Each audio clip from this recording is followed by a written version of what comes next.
Welcome to the place where the calls are always coming from inside the house. This is PseudoPod, the weekly horror podcast. Disturbing content follows now. PseudoPod, episode 875, for July 21st, 2023. The Lodger, by Marie Belloc Lowndes. Narrated by Siobhan Galligan. Hosted by Tiernan Douieb. Audio by Chelsea Davis. Hey everyone, and I hope you're listening comfortably before we delve into this week's unsettling tale. I'm Tiernan, writer, comedian, and general pod person, which I suppose makes me sound a bit like a Triffid. I'm your host for this week, and I'm excited to tell you that we have The Lodger by Marie Belloc Lowndes. This text was extracted from McClure's magazine in January 1911 with fantastic illustrations by Henry Raleigh. The short story was adapted by Marie Belloc Lowndes herself into a novel in 1913 and again adapted into an opera and numerous radio plays and films, including one by Alfred Hitchcock, his third ever feature. The author of the piece, Marie Belloc Lowndes, was born in 1868 and was a prolific English novelist and sister of author Hilaire Belloc. She had a literary reputation for combining exciting incidents with psychological interest. 4 of her works were adapted for the screen: The Chink in the Armour, The Lodger, which you're about to hear, Letty Linton, and The Story of Ivy. Marie produced over 40 novels in all, mainly mysteries, though she herself resented being classed as a crime writer, which is unusual as that's what she did for much of her career. Perhaps she liked giving people the mystery of what she actually liked to be classed as. Belloc Lowndes created the French detective Hercule Poirot, roughly contemporaneously to Agatha Christie's creation of Belgian detective Hercule Poirot. Ernest Hemingway praised her insight into female psychology, revealed above all in the situation of the ordinary mind failing to cope with the impact of the extraordinary. She wrote throughout her life until her death in 1947. The Lodger is narrated by Siobhan Galligan, who's a voice artist and premier William Hartnell voice actor, as well as one of those people who actually loves Marmite. Me too, Siobhan. Me too. Listen to Siobhan's own podcast at The Flashing Blade or watch the show on YouTube. And now we have a story for you, and we promise you it's true.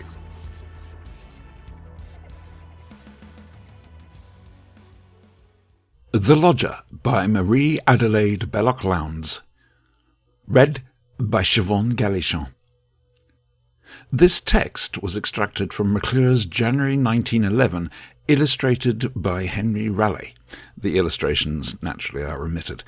The short story was adapted by herself into a novel in 1913, again adapted into an opera and numerous films, including one by Alfred Hitchcock, and radio episodes. There is at last, and I'm glad of it, Ellen. 'Tain't a night you would wish a dog to be out in. Mr. Bunting's voice was full of unmistakable relief. He was close to the fire, sitting back in a deep leather armchair, a clean-shaven, dapper man, still in outward appearance what he had been so long and now no longer was, a self-respecting butler. You needn't feel so nervous about him. Mr. Sleuth can look out for himself all right. Mrs. Bunting spoke in a dry, rather tart tone. She was less emotional, better balanced than was her husband.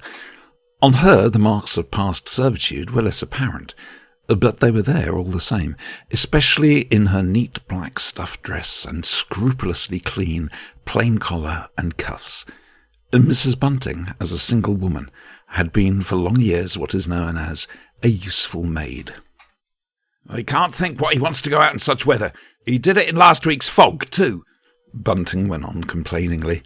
Well, it's none of your business now, is it? No, that's true enough. Still, 'twould be a very bad thing for us if anything happened to him. This lodger's the first bit of luck we've had for a long time. Mrs. Bunting made no answer to this remark. It was too obviously true to be worth answering. Also, she was listening, following in imagination her lodger's quick, singularly quiet, stealthy, she called it to herself, progress through the dark, fog-filled hall and up the staircase. It isn't safe for decent folk to be out in such weather, not unless they have something to do that won't wait till tomorrow. Bunting had at last turned round. He was now looking straight into his wife's narrow, colourless face. He was an obstinate man and liked to prove himself right.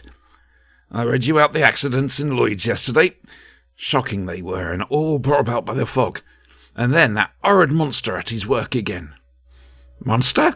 repeated Mrs. Bunting absently. She was trying to hear the lodger's footsteps overhead, but her husband went on as if there had been no interruption.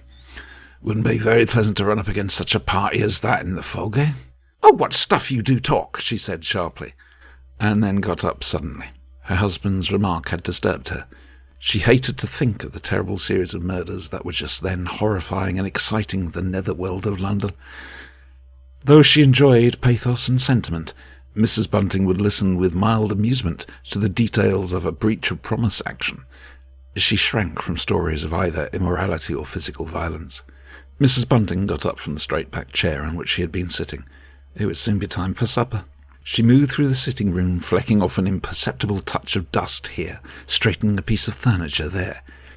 Bunting looked around once or twice. He would have liked to have asked Ellen to leave off fidgeting, but he was mild and fond of peace, so he refrained. However, she soon gave over what irritated him of her own accord. But even then, Mrs. Bunting did not at once go down to the cold kitchen where everything was in readiness for her simple cooking. Instead, she opened the door leading into the bedroom behind, and there, closing the door quietly, stepped back into the darkness and stood motionless, listening. At first she heard nothing, but gradually there came the sound of someone moving about in the room just overhead. Try as she might, however, it was impossible for her to guess what her lodger was doing. At last she heard him open the door leading out onto the landing. That meant he would spend the rest of the evening in the rather cheerless room above the drawing-room floor. Oddly enough, he liked sitting there best, though the only warmth obtainable was from a gas stove fed by a shilling in the slot arrangement. It was indeed true that Mr. Sleuth had brought the Buntings luck, for at the time he had taken their rooms, it had been touch and go with them. After having each separately led the sheltered, impersonal, and above all the financially easy existence that is the compensation life offers to those men and women who deliberately take upon themselves the yoke of domestic service, these two, butler and useful maid, had suddenly, in middle age, determined to join their fortunes and savings. Bunting was a widower.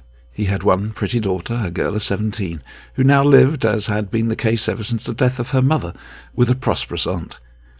His second wife had been reared in the Foundling Hospital, but she had gradually worked her way up into the higher ranks of the servant class, and as useful maid she had saved quite a tidy sum of money. Unluckily, misfortune had dogged Mr. and Mrs. Bunting from the very first. The seaside place where they had begun by taking a lodging-house became the scene of an epidemic. Then had followed a business experiment which had proved disastrous. But before going back into service, either together or separately, they had made up their minds to make one last effort, and, with as little money that remained to them, they had taken over the lease of a small house in the Marylebone Road. Bunting, whose appearance was very good, had retained a connection with old employers and their friends, so he occasionally got a job as a waiter. During this last month his jobs had perceptibly increased in number and in profit. Mrs. Bunting was not superstitious, but it seemed that in this matter, as in with everything else, Mr. Sleuth, their new lodger, had brought them luck. As she stood there, still listening intently in the darkness of the bedroom, she told herself, not for the first time, what Mr. Sleuth's departure would mean to her and Bunting. It would almost certainly mean ruin. Luckily, the lodger seemed entirely pleased both with the rooms and his landlady. There was really no reason why he should ever leave such nice lodgings. Mrs. Bunting shook off her vague sense of apprehension and unease. She turned round, took a step forward, and, feeling the handle of the door giving into the passage, she opened it and went down with light, firm steps into the kitchen. She lit the gas and put a frying-pan on the stove, and then once more her mind reverted, as if in spite of herself, to her lodger. And there came back to Mrs. Bunting very vividly the memory of all that had happened the day Mr. Sleuth had taken her rooms. The date of this excellent lodger's coming had been the 29th of December, and the time late afternoon. She and Bunting had been sitting gloomily enough over their small banked-up fire. They had dined in the middle of the day, he on a couple of sausages, she on a little cold ham. They were utterly out of heart, each trying to pluck up courage to tell the other that it was no use trying any more. The two had also had a little tiff on that dreary afternoon. A newspaper seller had come down yelling down the Marylebone Road, shouting out, "Horrible murder in Whitechapel!"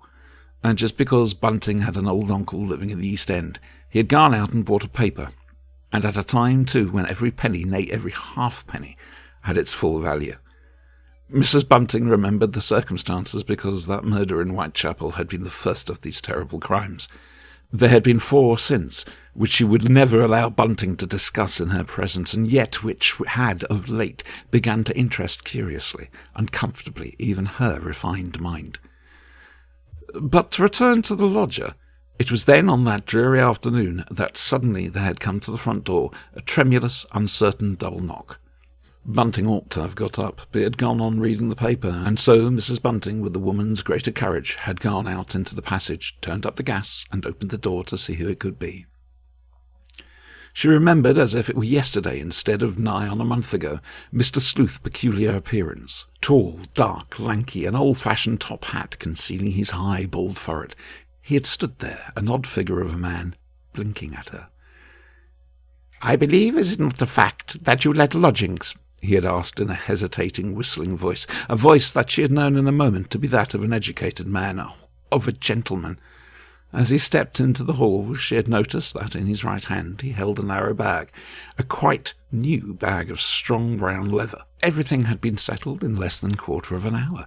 Mr. Sleuth had at once taken to the drawing-room floor, and then, as Mrs. Bunting eagerly lit the gas in the front room above, he had looked around him and said, rubbing his hands with a nervous movement, "Capital, capital!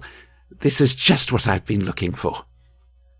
The sink had especially pleased him, the sink and the gas stove. "This is quite first-rate," he had exclaimed, "for I make all sorts of experiments. I am, you must understand, Mrs. Bunting, a man of science." Then he had sat down suddenly. "I am very tired indeed. I have been walking about all day." From the very first, the lodger's manner had been odd, sometimes distant and abrupt, and then, for no reason at all that she could see, confidential and plaintively confiding.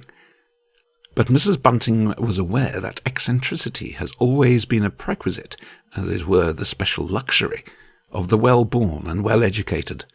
Scholars and such like are never quite like other people. And then this particular gentleman had proved himself so eminently satisfactory as to the one thing that really matters to those who let lodgings. "My name is Sleuth," he said. S-L-E-U-T-H. Think of a hound, Mrs. Bunting, and you'll never forget my name. I could give you references," he had added, giving her, as she now remembered, a funny sideways look, "but I prefer to dispense with them. How much did you say? 25 shillings a week with attendance?" "Yes, that will suit me perfectly, and I'll begin by paying my first month's rent in advance. Now, 4 times 23 shillings is..." He looked at Mrs. Bunting, and for the first time he smiled, a queer, wry smile. 92 shillings. He had taken a handful of sovereigns out of his pocket and put them down on the table. "Look here," he had said, "there's £5, and you can keep the change, for I shall want you to do a little shopping for me tomorrow." After he had been in the house about an hour, the bell had rung, and the new lodger had asked Mrs. Bunting if she could oblige him with the loan of a Bible. She brought up to him her best Bible, the one that had been given to her as a wedding present by a lady with whose mother she had lived for years. This Bible, and one other book, of which the odd name was Cruden's Concordance, formed Mr. Sleuth's only reading. He spent hours each day poring over the Old Testament and over the volume which Mrs. Bunting had at last decided to be a queer kind of index to the book. However, to return to the lodger's first arrival, he had no luggage with him, barring the small brown bag. But very soon parcels had begun to arrive, addressed to Mr. Sleuth, and it was then that Mrs. Bunting first became curious. These parcels were full of clothes, but it was quite clear to the landlady's feminine eye that none of these clothes had been made for Mr. Sleuth. They were, in fact, second-hand clothes, bought at a good second-hand place, each marked, when marked at all, with a different name. And the really extraordinary thing was that occasionally a complete suit disappeared, became, as it were, obliterated from the lodger's wardrobe. As for the bag he had brought with him, Mrs. Bunting had never caught sight of it again, and this also was certainly very strange.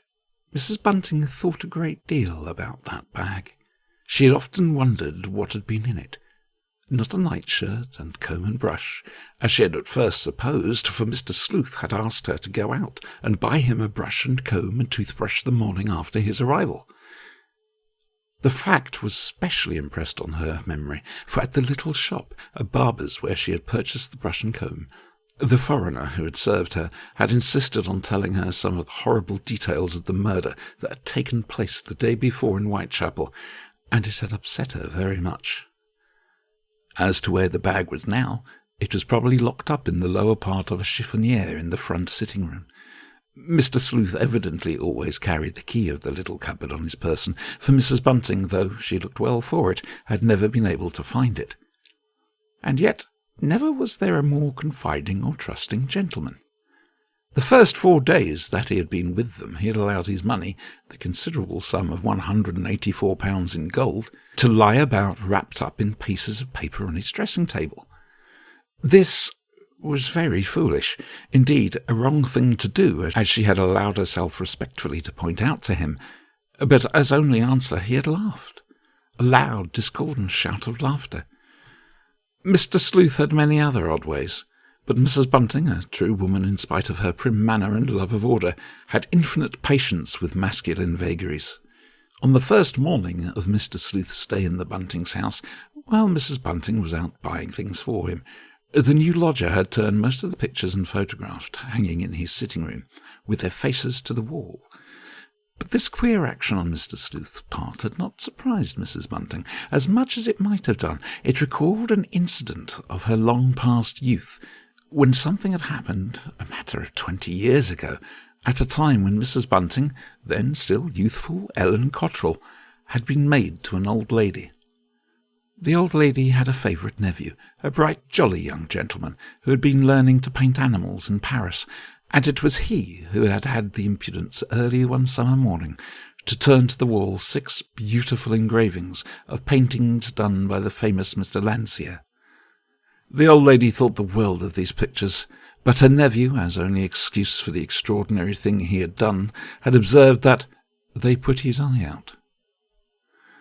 Mr. Sleuth's excuse had been much the same, for when Mrs. Bunting had come into his sitting-room and found all her pictures, or at any rate all those of her pictures that happened to be portraits of ladies with their faces to the wall, he had offered as only explanation, "Those women's eyes follow me about."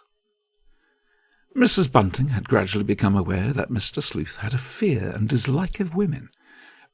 When she was doing the staircase and landing, she often heard him reading bits of the Bible aloud to himself, and in the majority of instances the text he chose contained uncomplimentary reference to her own sex.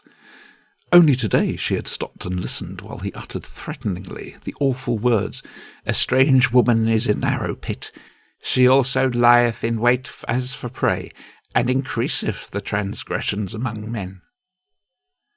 There had been a pause, and then had come, in a high sing-song, "Her house is the way to hell, going down to the chambers of death." It made Mrs. Bunting feel quite queer. The lodger's daily habits were also peculiar. He stayed in bed all morning and sometimes part of the afternoon, and he never went out before the street lamps were alight. Then there was his dislike of open fire. He generally sat in the top front room, and while there he always used the large gas stove, not only for his experiments, which he carried on at night, but also in the daytime, for warmth. But where was the use of worrying about the lodger's funny ways? Of course Mr. Sleuth was eccentric. If he hadn't been just a little touched upstairs, as Bunting had once described it, he wouldn't be their lodger now. He would be living in a quite different sort of way with some of his relations, or with a friend of his own class. Mrs. Bunting, while these thoughts galloped disconnectedly through her brain, went on with her cooking, doing everything with a certain delicate and cleanly precision. While in the middle of making toast on which was to be poured some melted cheese, she suddenly heard a noise, or rather A series of noises. Shuffling, hesitating footsteps were creaking down the house above. She looked up and listened. Surely Mr. Sleuth was not going out again in the cold, foggy night. But no, the sounds did not continue down the passage leading to the front door. The heavy steps were coming slowly down the kitchen stairs. Nearer and nearer came the thudding sounds, and Mrs. Bunting's heart began to beat as if in response. She put out the gas stove, unheedful of the fact that the cheese would stiffen and spoil in the cold air, and then she turned and faced the door. There was a fumbling at the handle, and a moment later the door opened, and revealed, as she had known it would be, her lodger. Mr. Sleuth was clad in a plaid dressing-gown, and in his hand was a candle. When he saw the lit-up kitchen and the woman standing in it, he looked inexplicably taken aback, almost aghast. "Yes, sir. What can I do for you, sir? I hope you didn't ring, sir." Mrs. Bunting did not come forward to meet her lodger. Instead, she held her ground in front of the stove. Mr. Sleuth had no business to come down here, like this, into her kitchen. "No, I didn't ring. I he stammered. "I didn't know you were down here. Mrs. Bunting, please excuse my costume. The truth is, my gas stove has gone wrong, or rather that shilling in the slot arrangement has done so. So I came down to see if you had a gas stove. I'm going to ask leave to use it tonight for an experiment I want to make." Mrs. Bunting felt troubled, oddly, unnaturally troubled. Why couldn't the lodger's experiment wait till tomorrow? "Oh, certainly, sir, but you will find it very cold down here." She looked around dubiously. "It seems most pleasantly warm and cosy after my cold room upstairs." "Won't you let me make you a fire?" Mrs. Bunting's housewifely instincts were roused. "Do let me make you a fire in your bedroom, sir. I'm sure you ought to have one there in these cold nights." "By no means. I mean, I would prefer not to. I do not like an open fire, Mrs. Bunting." He frowned and still stood, a strange-looking figure, just inside the kitchen door. "Do you want to use this stove now, sir? Is there anything I can do to help you?" "No, not now, but thank you all the same, Mrs. Bunting. I shall come down later, altogether later, probably after you and your husband have gone to bed. But I should be much obliged if you would see that the gas people come tomorrow and put my stove in order. Perhaps Bunting could put it right for you, sir. I'll ask him to go up." No, I don't want anything of that sort done tonight. Besides, he couldn't put it right. The cause of the trouble is quite simple. The machine is choked up with shillings. A foolish plan, so I've always felt it to be." Mr. Sleuth spoke very pettishly, with far more heat than he was wont to speak. But Mrs. Bunting sympathised with him. She had always suspected these slot machines to be dishonest, as if they were human. It was dreadful the way they swallowed up the shillings. As if he were divining her thoughts, Mr. Sleuth, walking forward, stared up at this kitchen slot machine. "Is it nearly full?" he asked abruptly. "I expect my experiment will take some time, Mrs. Bunting." "Oh, no, sir, there's plenty of room for shillings there still. We don't use our stove as much as you do yours, sir. I'm never in the kitchen a minute longer than I can help with this cold weather." And then, with him preceding her, Mrs. Bunting and her lodger made a slow progress to the ground floor. There Mr. Sleuth courteously bade his landlady good night and proceeded upstairs to his own apartments. Mrs. Bunting again went down into her kitchen. Again she lit the stove, and again she cooked the toasted cheese. But she felt unnerved, afraid of she knew not what. The place seemed to her alive with alien presences, and once she caught herself listening, which was absurd, for of course she could not hope to hear what her lodger was doing 2, if not 3 flights of stairs upstairs. She had never been able to discover what Mr. Sleuth's experiments really were. All she knew was that they required a very high degree of heat. The Buntings went to bed early that night, but Mrs. Bunting intended to stay awake. She wanted to know at what hour of the night her lodger would come down into the kitchen, and above all, she was anxious as to how long he would stay there. But she had had a long day, and presently she fell asleep. The church clock hard by struck 2 in the morning, and suddenly Mrs. Bunting awoke. She felt sharply annoyed with herself. How could she have dropped off like that? Mr. Sleuth must have been down and up again hours ago. Then, gradually, she became aware of a faint acrid odour, elusive, almost intangible. It yet seemed to encompass her and the snoring man by her side, almost as a vapour might have done. Mrs. Bunting sat up in bed and sniffed, and then, in spite of the cold, she quietly crept out of the nice warm bedclothes and crawled along to the bottom of the bed. There, Mr. Sleuth's landlady did a very curious thing. She leaned over the brass rail and put her face close to the hinge of the door. Yes, it was from there that the strange, horrible odour was coming. The smell must be very strong in the passage. Mrs. Bunting thought she knew now what became of those suits of clothes that Mr. Sleuth had disappeared.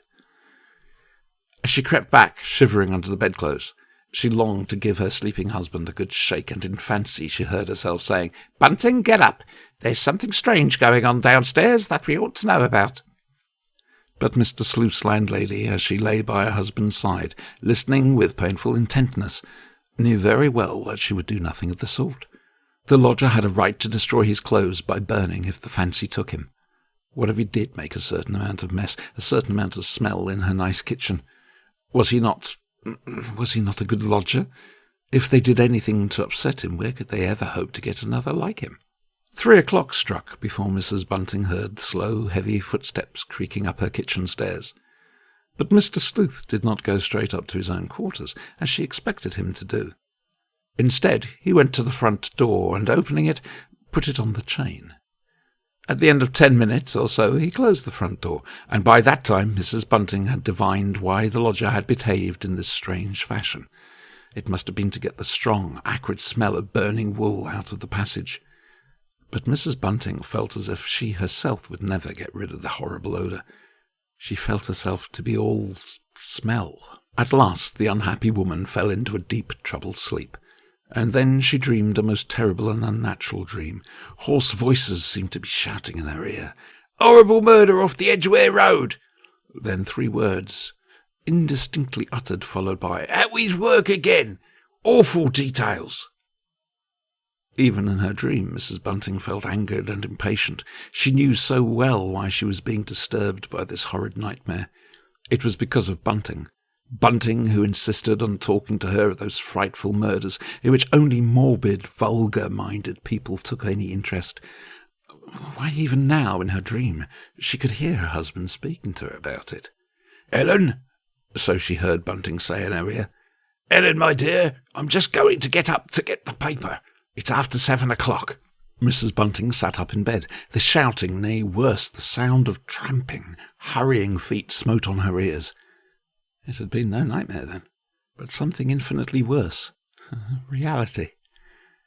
Why couldn't Bunting have lain quietly in bed a while longer and let his poor wife go on dreaming? The most awful dream would have been easier to bear than this awakening.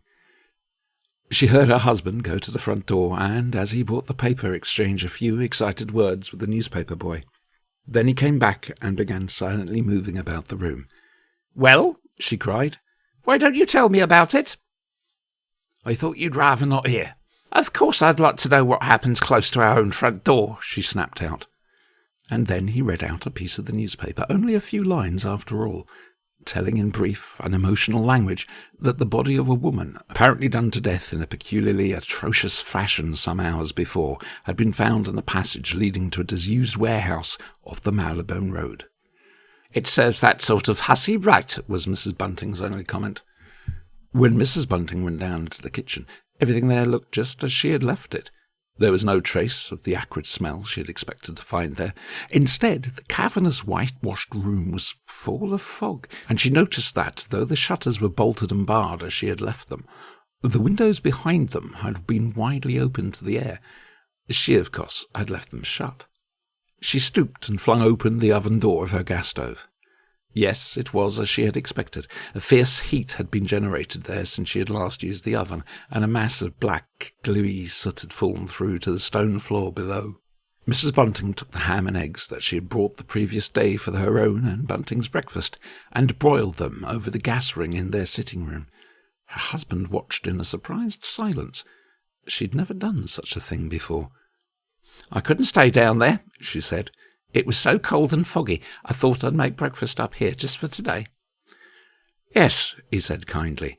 "That's quite right, Ellen. I think you've done quite the right, my dear." But when it came to the point, his wife could not eat any of the nice breakfast she had got ready. She only had another cup of tea. "No," she said shortly. "Of course I'm not ill. Don't be silly. The thought of that horrible thing happening so close has just upset me. Just hark to them now." Through their closed windows penetrated the sound of scurrying feet and loud, ribald laughter. A crowd, now a mob, hastened to and from the scene of the murder. Mrs. Bunting made her husband lock the front gate. "I don't want any of those ghouls in here," she exclaimed angrily. And then, "What a lot of idle people there must be in the world," she said. The coming and going went on all day. Mrs. Bunting stayed indoors. Bunting went out. After all, the ex-butler was human. It was natural he should feel thrilled and excited. All their neighbours were the same. His wife wasn't reasonable about such things. She quarrelled with him when he didn't tell her anything, and yet he was sure she would have been angry with him if he had said very much about it. The lodger's bell rang around 2:00, and Mrs. Bunting prepared the simple luncheon that was also his breakfast. As she rested the tray a minute on the drawing-room floor landing, she heard Mr. Sleuth's high, quavering voice reading out the words. "She saith to him, 'Stolen waters are sweet, and bread eaten in secret is pleasant. But he knoweth not that the dead are there, and that her guests are in the depths of hell.'" The landlady turned the handle of the door and walked in with the tray. Mr. Sleuth was sitting close by the window, and Mrs. Bunting's Bible lay open before him. As she came in, he hastily closed the Bible and looked down at the crowd walking along the Melbourne Road. "There seem to be a great many people out today," he observed without looking round. "Yes, sir, they do." Mrs. Bunting said nothing more and offered no other explanation, and the lodger, as he at last turned to his landlady, smiled pleasantly. He had acquired a great liking and respect for this well-behaved, taciturn woman. She was the first person for whom he had felt any such feeling for many years. He took a half-sovereign out of his waistcoat pocket. Mrs. Bunting noticed it was not the same waistcoat Mr. Sleuth had been wearing the day before. "Will you please accept this half-sovereign for the use of your kitchen last night?" he said. "I made as little mess as I could, but I was carrying on a rather elaborate experiment." She held out her hand, hesitated, then took the coin. As she walked down the stairs, the winter sun, a yellow ball hanging in the smoky sky, glinted in on Mrs. Bunting and lent blood-red gleams, or so it seemed to her, to the piece of gold she was holding in her hand. End of part 1.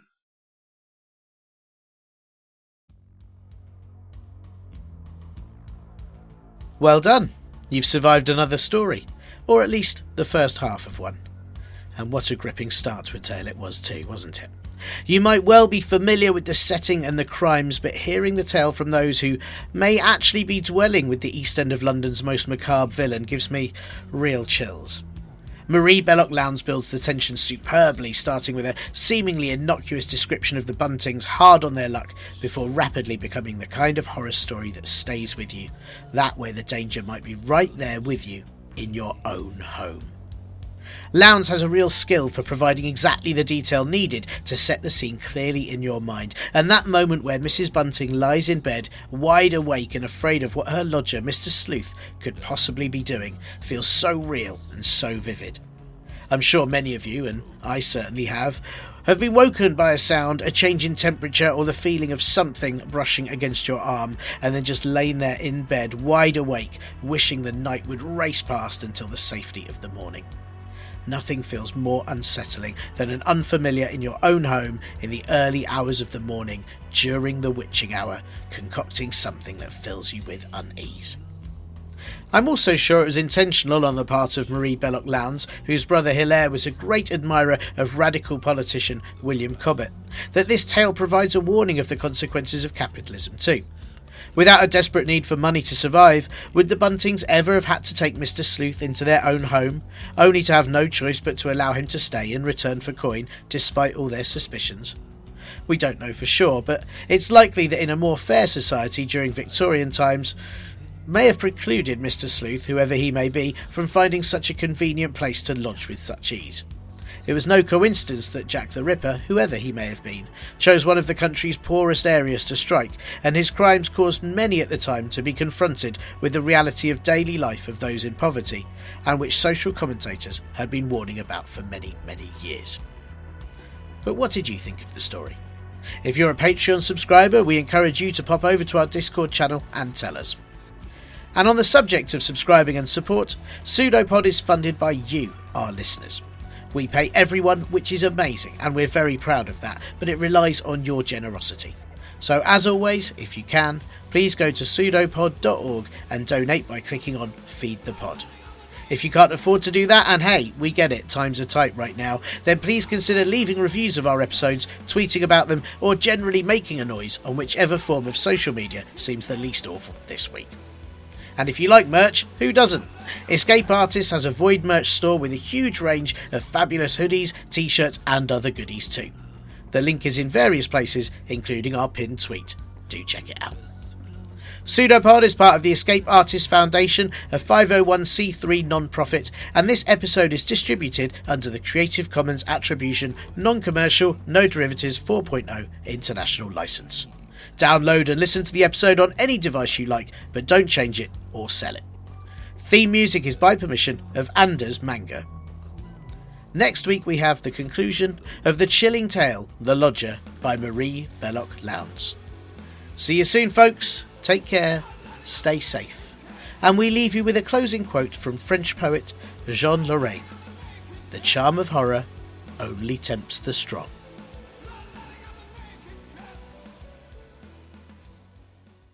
An arm appeared from nowhere on the shape, seemingly projected like the pseudopod of a protozoan. It's a pseudopod. It's a big foot.